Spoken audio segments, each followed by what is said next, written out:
Παιδιά, καλώς ήρθατε στο χωριό μας, στον Πανμουριά.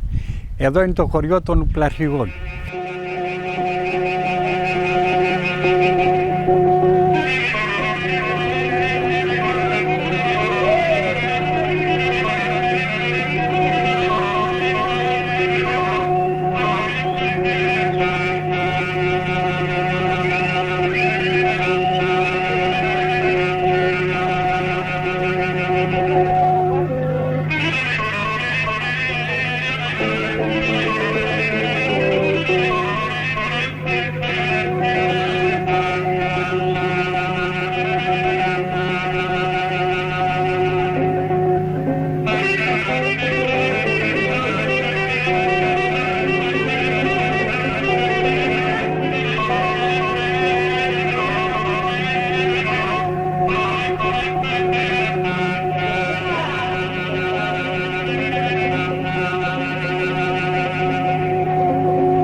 Το παλιό όνομα του χωριού ήταν Εντρέμισσα, το οποίο πήρε το όνομα, όπως λένε, από γκρέμισμα που έπαθε το χωριό από τα παλιά χρόνια.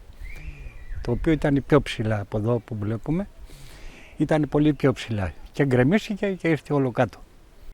Εδώ υπάρχει, είναι πολύ ωραίο, υπάρχει πράσινο, υπάρχει έλατο. Το μόνο δεν υπάρχει ζωή το χειμώνα. Το χειμώνα είμαστε νέκρα. Το καλοκαίρι έχουμε αρκετό κόσμο και περνάει και πολύ καλά.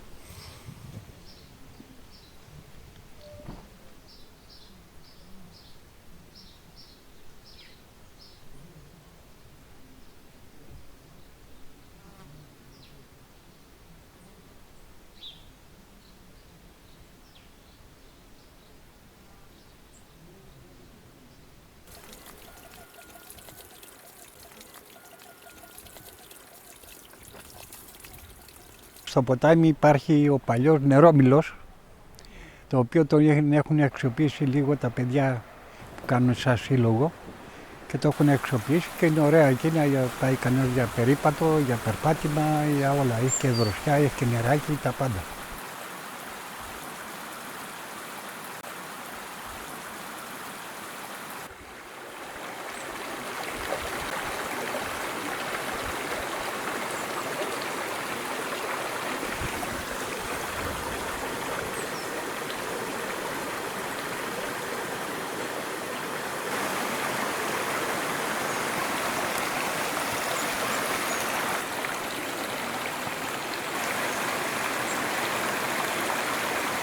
Εδώ αυτό το σπίτι που βλέπετε είναι του Γιάννη του Κούπα του Κλαριτζή.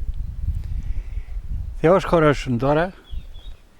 Ο Μπαρμπαγιάννης ο Κούπας εδώ έχει, σε όλα τα χωριά τα έχει γυρίσει. Το κλαρίνο του ήταν πασίγνωστο παντού. Πανηγύρια κάθε λιγάκι γινόντουσαν. Σε όλα τα χωριά. Τώρα έχουν εγκαταλειφθεί σχεδόν τα πάντα. Κάπου κάτι συλλόγοι κάνουν, κάτι χορούς. Εδώ είχαμε πανηγύρι στις 6 Σεπτέμβρη. Ήταν η μέρα των ταξιαρχών.